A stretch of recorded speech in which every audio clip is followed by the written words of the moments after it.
नमस्कार, बहुत स्वागत है आपका डेली 24 भारत में। मैं हूं आपके साथ अनीता शर्मा। शुरुआत करते हैं देश दुनिया की बड़ी खबरों से। और बड़ी जानकारी बांग्लादेश से निकलकर सामने आ रही है, जहां पर बांग्लादेश के राष्ट्रपति ने इस्तीफा दे दिया है। मोहम्मद शहाबुद्दीन ने छोड़ा राष्ट्रपति पद और शेख हसीना की वापसी से पहले ये बड़ा घटनाक्रम देखने को मिल रहा है। राजनीतिक हलचल के बीच अब ये इस्तीफा सामने आया है। बड़ी जानकारी आपको दे दें कि बांग्लादेश के राष्ट्रपति ने इस्तीफा दे दिया है। मोहम्मद शहाबुद्दीन ने राष्ट्रपति पद छोड़ दिया है और शेख हसीना की वापसी से पहले ये बड़ा घटनाक्रम जो है निकलकर सामने आ रहा है। बांग्लादेश की राजनीति में बड़ा घटनाक्रम सामने आया है। राष्ट्रपति मोहम्मद शहाबुद्दीन ने अपने पद से इस्तीफा दे दिया है। स्थानीय मीडिया रिपोर्ट के मुताबिक उनके इस्तीफा तय समय से करीब 2 साल पहले आया है। शहाबुद्दीन अप्रैल 2023 से राष्ट्रपति पद पर थे और पिछले कुछ समय से उनके इस्तीफे की अटकलें लगातार चल रही थी। रिपोर्ट के अनुसार पूर्व प्रधानमंत्री शेख हसीना की प्रस्तावित वापसी और मौजूदा राजनीतिक घटनाक्रम के बीच उन पर पद छोड़ने का दबाव बढ़ गया था। और ऐसे में बांग्लादेश में राष्ट्रपति का पद संवैधानिक रूप से राष्ट्रीय ध्वज है, राष्ट्रीय अध्यक्ष है, और जबकि कार्यकारी शक्तियां प्रधानमंत्री और मंत्रिमंडल के पास होती हैं। ऐसे में शहाबुद्दीन के इस्तीफे को देश की मौजूदा राजनीतिक परिस्थितियों के लिहाज से अहम माना जा रहा है। रिपोर्ट के अनुसार उनके इस्तीफे के बाद से संवैधानिक प्रक्रिया के तहत आगे की कार्रवाई की जाएगी और नए राष्ट्रपति की नियुक्ति तक आंतरिक व्यवस्थाएं लागू हो सकती हैं। फिलहाल सरकार की ओर से विस्तृत अधिकारिक प्रतिक्रिया का इंतजार है। शेख हसीना की संभावित वापसी और बदलते राजनीतिक घटनाक्रम के बीच ये बड़ी राजनीतिक हलचल देखने को मिल रही है। वहीं संसद मार्च के दौरान कथित तौर पर लगातार पैलेट गन के इस्तेमाल का मामला अब जांच के दायरे में आ गया है और इस मुद्दे पर अब राहुल गांधी ने भी बड़ा बयान दे दिया है। विपक्ष के नेता राहुल गांधी द्वारा एक घायल युवक को मीडिया के सामने लाने के बाद मामला और भी गर्मा गया है। राहुल गांधी ने दावा किया कि प्रदर्शन के दौरान युवक की आंख में चोट आई है, जिसके बाद से उन्होंने केंद्र सरकार पर निशाना साधते हुए केंद्रीय शिक्षा मंत्री धर्मेंद्र प्रधान के इस्तीफे की मांग दोहराई। वहीं अब इस पूरे मामले की जांच सीआरपीएफ कर रही है। प्रदर्शन के दौरान वास्तव में प्लेटेड गन का इस्तेमाल हुआ था या फिर नहीं। रिपोर्ट के मुताबिक घटना के समय जंतर मंतर और आसपास के इलाकों में रैपिड एक्शन फोर्स यानी कि आरएएफ की तैनाती थी, जो कि सीआरपीएफ की इकाई है। जांच एजेंसी मौके पर परिस्थितियां, सुरक्षा बलों की तैनाती और घायल युवकों के दावों की पड़ताल कर रही है। फिलहाल इस मामले में कोई भी अंतिम निष्कर्ष सामने नहीं आया है और एक कांग्रेस लगातार जो है प्लेटन गन के इस्तेमाल का आरोप लगा रही है। वहीं राहुल गांधी भी अब इस मुद्दे को पूरी तरह से बढ़ चढ़कर उठाते हुए नजर आ रहे हैं। ऐसे में अब सबकी नजरें जो है सीआरपीएफ की जांच पर टिकी हुई है, जिससे ये साफ हो सकेगा कि प्रदर्शन के दौरान प्लेट गन का इस्तेमाल हुआ था या फिर नहीं। आप बोल रहे हो कि पैलेट गन लगी है, मगर मैं ये समझाना चाहता हूं पैलेट गन कब लगी है। पैलेट गन तब लगी है जब मेरे भाई हिंदुस्तान का तिरंगा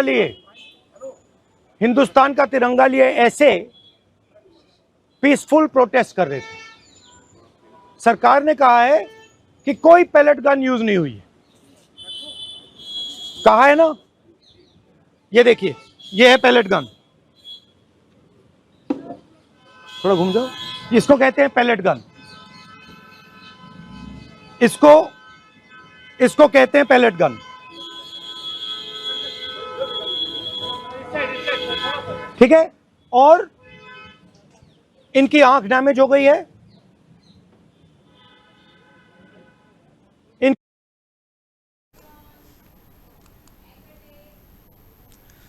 वहीं नीट परीक्षा को लेकर जारी विवाद और केंद्रीय शिक्षा मंत्री धर्मेंद्र प्रधान के इस्तीफे की मांग के बीच सरकार का रुख फिलहाल स्पष्ट नजर आ रहा है। सूत्रों के हवाले से सामने आई जानकारी के मुताबिक केंद्र सरकार धर्मेंद्र प्रधान का इस्तीफा नहीं लेने जा रही है। सरकार का मानना है कि कथित परीक्षा में अनियमितताओं के लिए मंत्री के व्यक्तिगत रूप से जिम्मेदार नहीं ठहराया जा सकता। इसके वजह सरकार राष्ट्रीय परीक्षा एजेंसी यानी कि एनटीए में व्यापक सुधारों पर जोर दे रही है, ताकि भविष्य में परीक्षा प्रक्रिया को अधिक पारदर्शी, सुरक्षित और विश्वसनीय बनाया जा सके। सूत्रों के अनुसार सरकार परीक्षा प्रणाली में तकनीकी और प्रशासनिक बदलाव के साथ जवाबदेही बढ़ाने की दिशा में काम कर रही है। वहीं धर्मेंद्र प्रधान के इस्तीफे की मांग को लेकर विपक्ष और छात्र संगठनों का विरोध जारी है। सरकार का कहना है कि परीक्षा व्यवस्थाओं में सुधार और दोषियों के खिलाफ कार्रवाई ही उनकी प्राथमिकता है। दूसरी ओर सरकार संसद में भी इस पूरे मुद्दे पर विस्तार से चर्चा के लिए तैयार होने की बात कह चुकी है और ऐसे में फिलहाल शिक्षा मंत्री के इस्तीफे की संभावना से सरकार ने इनकार किया है और पूरा फोकस एनटीए सुधार और परीक्षा प्रणाली को मजबूत बनाने पर रखा गया है। वहीं हिमाचल प्रदेश के चंबा जिले में पांगी उदयपुर मार्ग पर एक दर्दनाक हादसा हो गया, जहां पर पहाड़ी से अचानक से ही भरी चट्टानें गिरने का मामला सामने आया है और इसकी चपेट में वाहन भी आ गए हैं। हादसा इतना भीषण था कि वाहन बुरी तरह से क्षतिग्रस्त हो गया है। प्रारंभिक जानकारी के अनुसार वाहन में कई लोग सवार थे और कई लोगों के मारे जाने की भी आशंका जताई जा रही है। घटना की सूचना मिलते ही स्थानीय प्रशासन, पुलिस और राहत बचाव टीम मौके पर पहुंच गई है। दुर्गम पहाड़ी क्षेत्रों में होने के कारण राहत एवं बचाव कार्य में काफी दिक्कतों का सामना करना पड़ रहा है। मलबा हटाकर वाहनों में फंसे लोगों को निकालने का प्रयास जारी है। प्रशासन का कहना है कि सभी घायलों को सुरक्षित निकालना और उन्हें तत्काल सुविधा उपलब्ध कराने की कोशिश की जा रही है। फिलहाल मृतकों और घायलों की आधिकारिक संख्या की पुष्टि नहीं की गई है। हादसे के बाद से पांगी उदयपुर मार्ग पर यातायात भी प्रभावित हुआ है। प्रशासन ने लोगों से अपील की है कि इस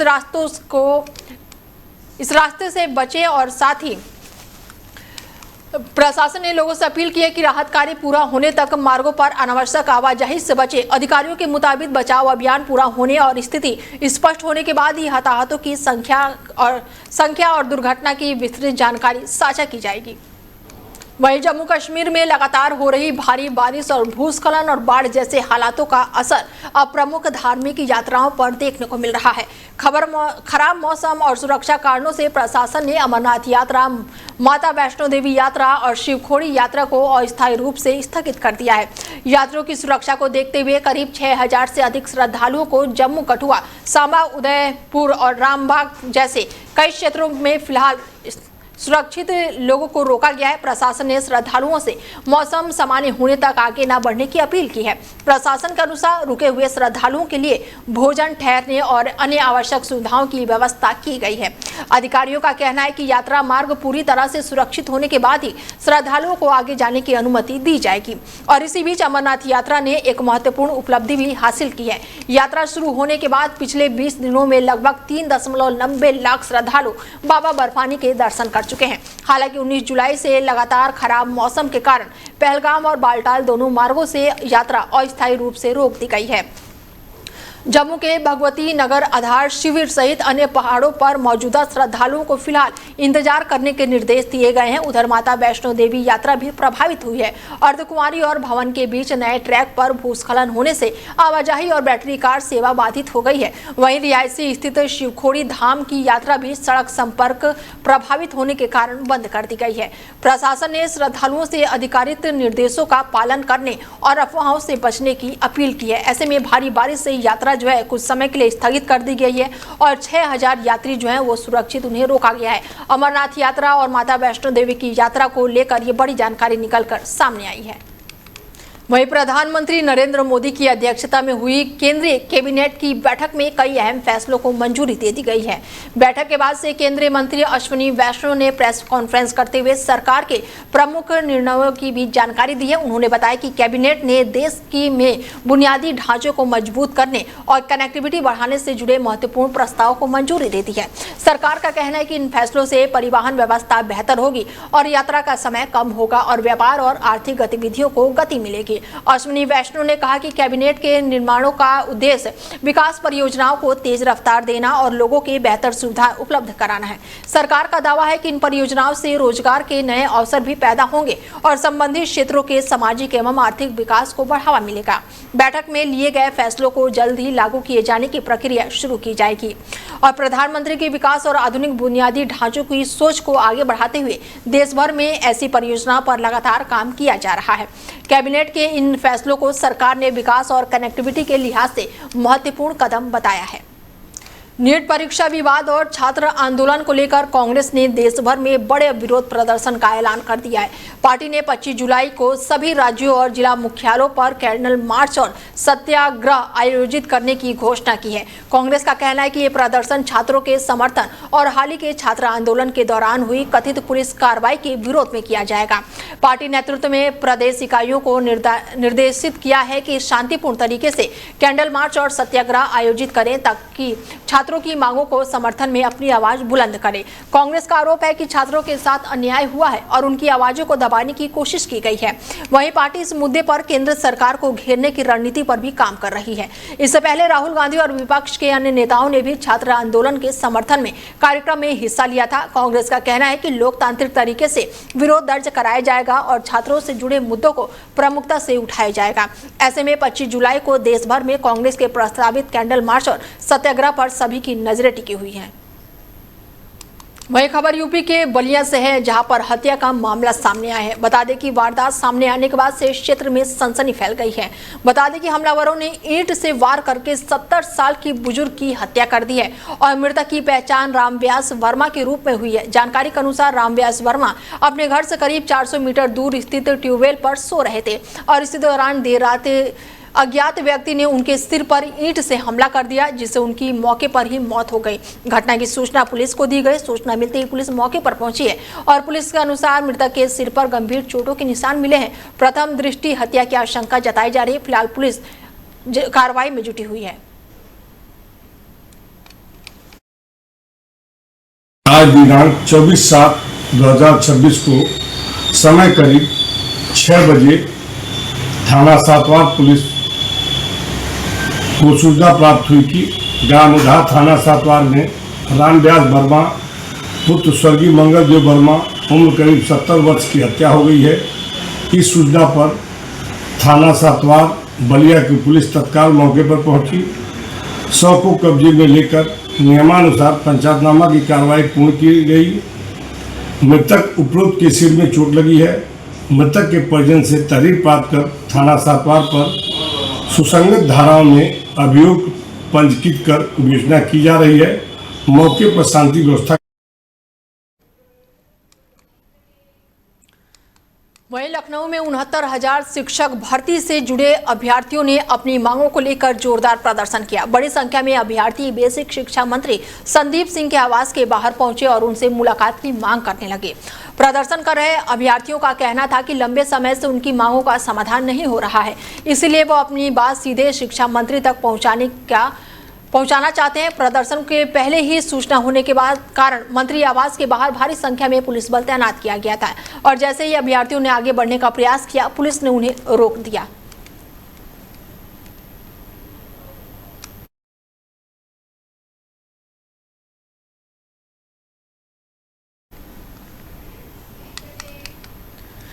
यूपी के अमेठी में पुलिस ने वाहन चोरी के एक बड़े गिरोह का पर्दाफाश करते हुए 4 शातिर चोरों को गिरफ्तार किया है। पुलिस की ये कार्रवाई ऑपरेशन चक्रव्यूह के तहत की गई है। गिरफ्तार आरोपियों के कब्जे से चोरी की कुल 15 मोटरसाइकिलें बरामद की गई है, जिसमें 8 पूरी बाइक और 7 कटी हुई बाइकों के पुर्जे बरामद हुए हैं।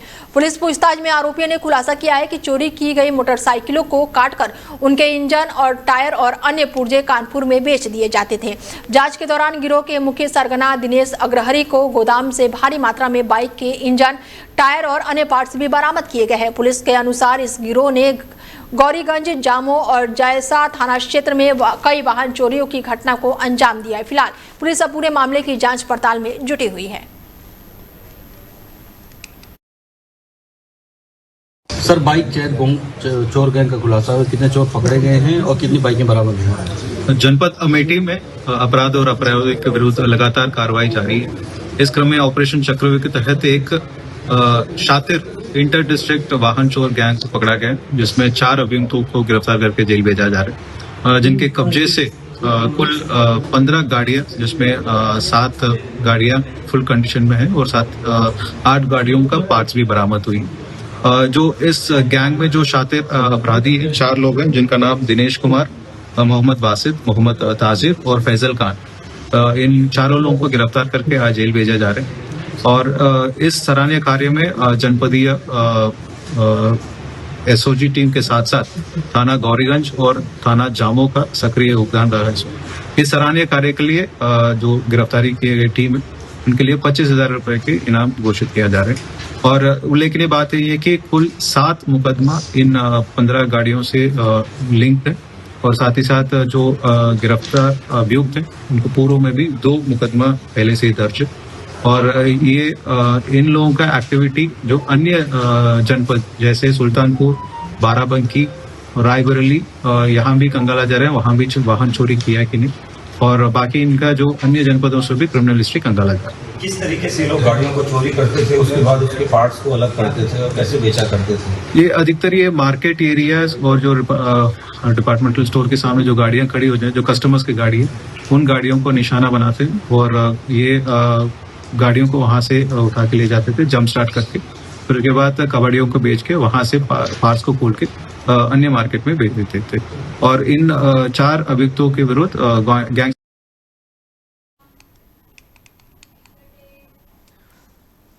वही खबर यूपी के बांदा से है, जहां पर करंट लगने से पिता और पुत्र की दर्दनाक मौत हो गई है और इस हादसे के बाद से पूरे इलाके में सनसनी फैल गई है, जबकि मृतक के परिवार में कोहराम मचा हुआ है। घटना शहर के एक सिटी गार्डन परिषद का है, जहां पर गार्ड के रूप में काम कर रहे करीब 60 साल के बाबूलाल अपने कमरे में सो रहे थे और गुरुवार को उनका 30 साल का बेटा धीरू उनसे मिलने आया हुआ था और देर रात दोनों किसी तरह बिजली के करंट की चपेट में आ गए, जिससे उनकी मौके पर ही दर्दनाक मौत हो गई। परिजनों के मुताबिक रात करीब 10:45 पर पड़ोसियों ने फोन करके बताया कि कमरे के अंदर से आवाजें आ रही थी, लेकिन काफी देर तक दरवाजा नहीं खुला।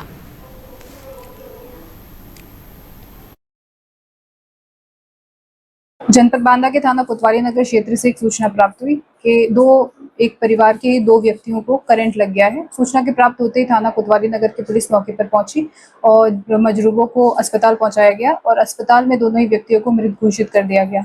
पंचायतनामा और पोस्टमार्टम की कार्रवाई की जा रही है और इस मामले में आगे की जांच और विधिक कार्रवाई प्रचलित। जनपद बांदा के थाना कोतवाली नगर क्षेत्र से एक सूचना प्राप्त हुई।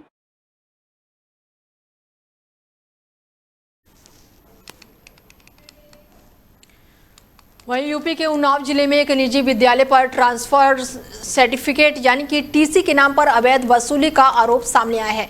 मामला हसनगंज क्षेत्र का बताया जा रहा है, जहां पर छात्रों ने आरोप लगाया कि स्कूल प्रशासन टीसी जारी करने के बदले 2 से 3 हजार रुपए तक की मांग कर रहा है।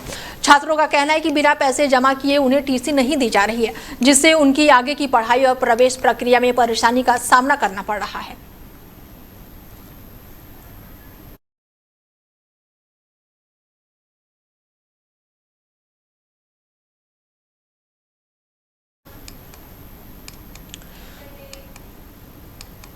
वहीं यूपी के ललितपुर जिले में छात्रों ने अपने विभिन्न मांगों को लेकर जोरदार प्रदर्शन किया।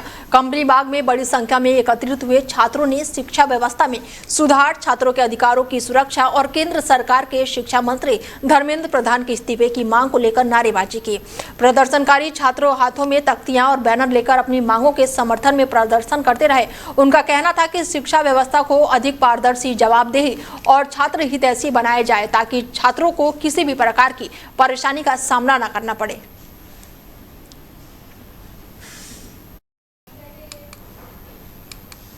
वहीं एशिया गेम 2026 के क्रिकेट मुकाबले का ड्रॉ जारी कर दिया गया है और भारत के लिए अच्छी खबर सामने आई है।